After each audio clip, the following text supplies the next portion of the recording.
대출을 받기 전에 반드시 고려할 사항이 몇 가지 있습니다. 무엇보다 자금의 사용 용도와 상환 계획을 분명히 하고 그에 알맞은 대출 방법을 선택해야 하는 것이죠. 닭 잡는데 소 잡는 칼을 쓰지 않는다고 하죠.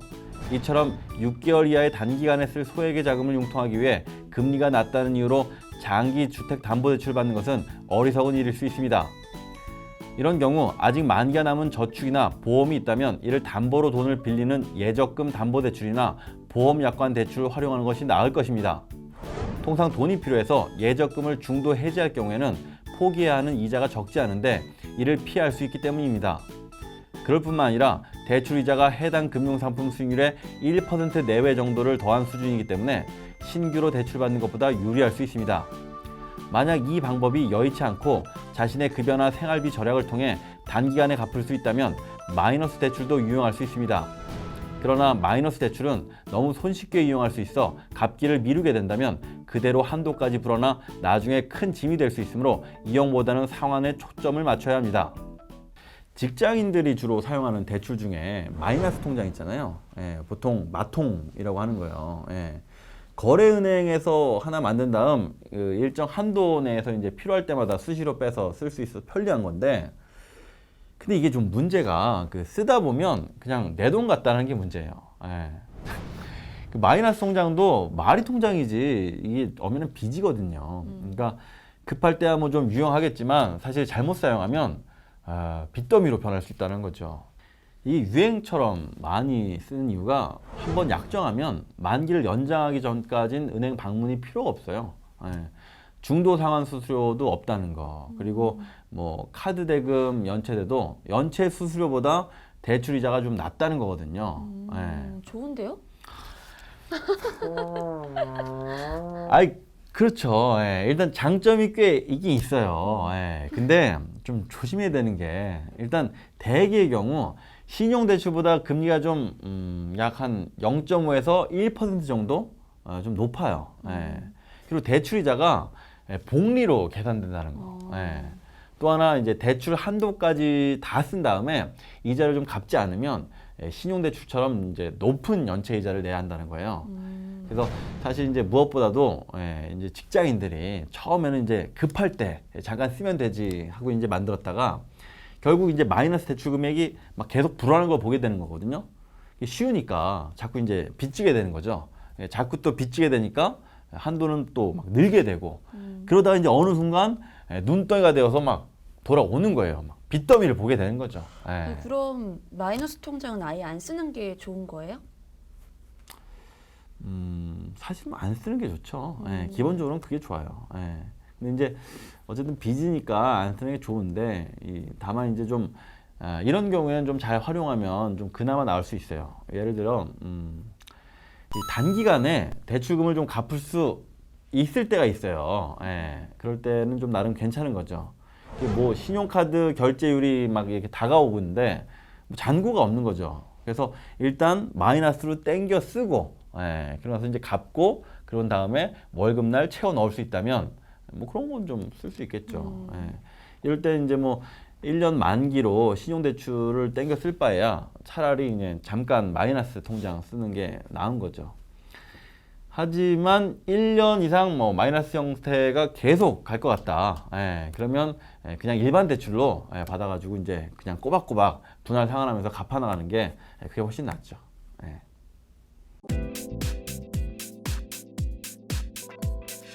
다음으로는 대출 규모를 적절한 수준 이내로 하고 매달 원리금도 월급의 일정 수준 이하가 되도록 해야 한다는 것인데요.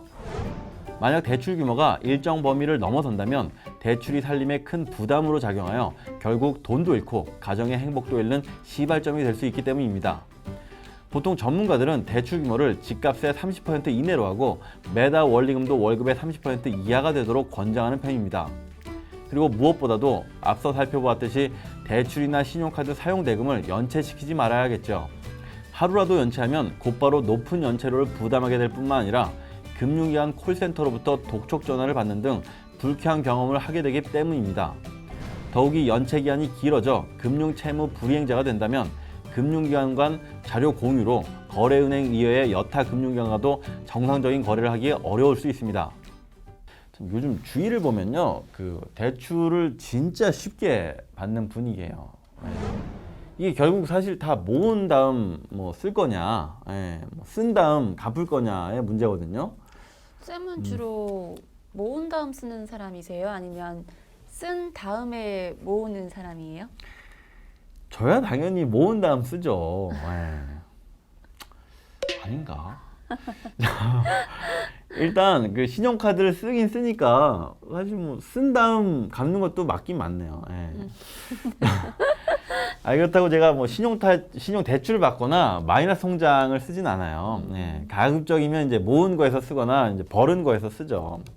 근데 사실 이제 월급만 제때제때 들어온다면 먼저 쓰고 갚는 게 반드시 나쁘다고만 볼 수는 없는 것 같거든요.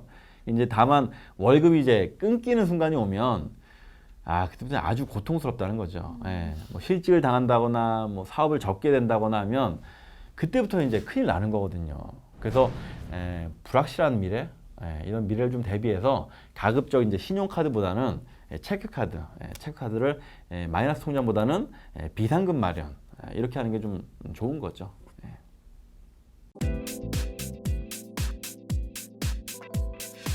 그렇다면 이번에는 보다 저렴하게 대출받는 방법을 알아볼까요? 낮은 이자로 대출받기 위해서는 먼저 금융감독원이 운영하는 금융상품 한눈에라는 사이트와 전국은행연합회 사이트를 참고하는 게 좋습니다. 특히 금융상품 한눈에 사이트에서는 대출뿐만 아니라 저축, 펀드, 연금, 보험 등 다른 금융상품도 비교가 가능해 알아두시고 활용하시면 좋습니다. 일단 대출 같은 경우 주택담보대출, 전세자금대출, 개인신용대출, 주택금융공사대출, 금리를 확인할 수 있습니다. 은행, 저축은행, 보험사별, 지역별로 알아볼 수 있을 뿐만 아니라 금리 방식, 상환 방식, 신용 등급에 따라 금리와 월평균 상환액 등을 쉽게 비교해 볼 수 있습니다.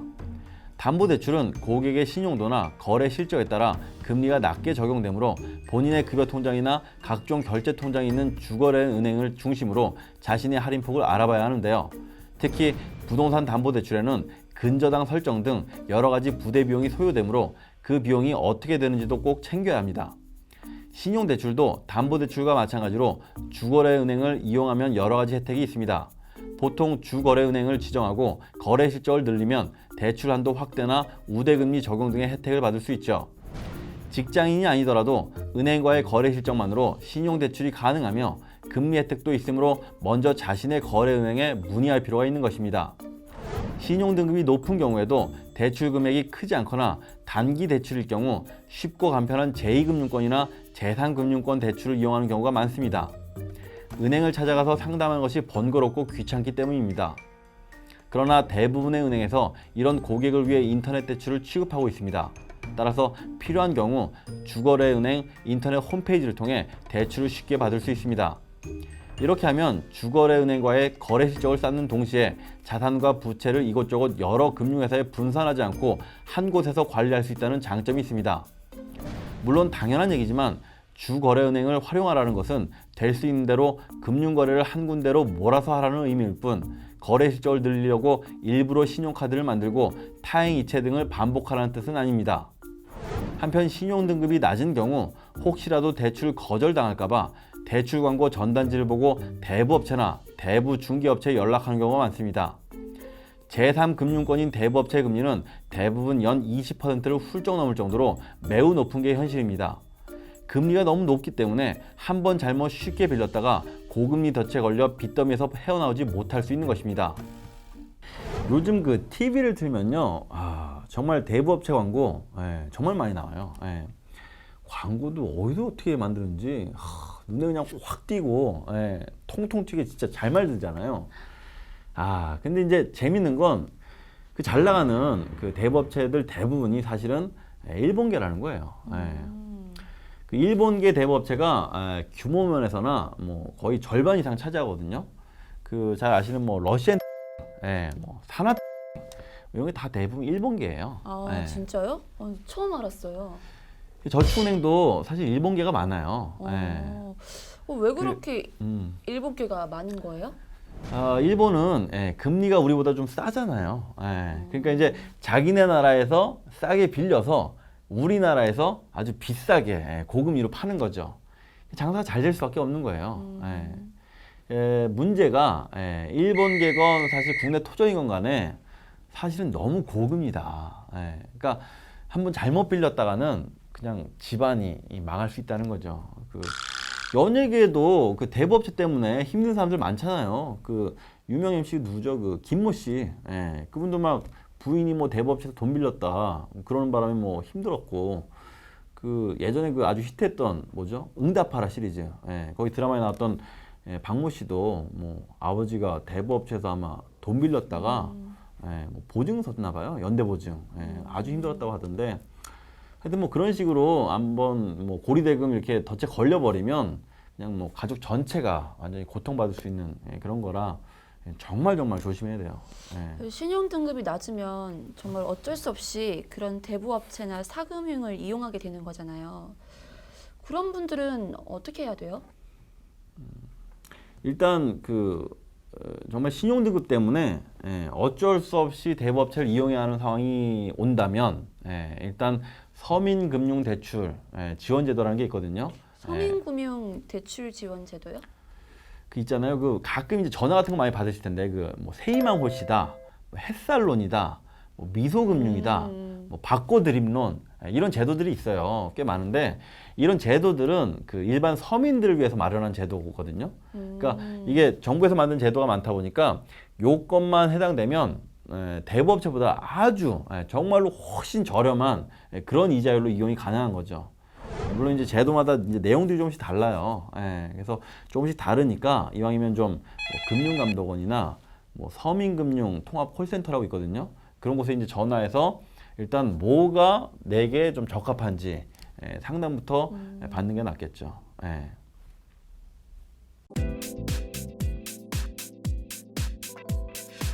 빚지는 것은 빈곤 중에서도 가장 나쁜 빈곤이다.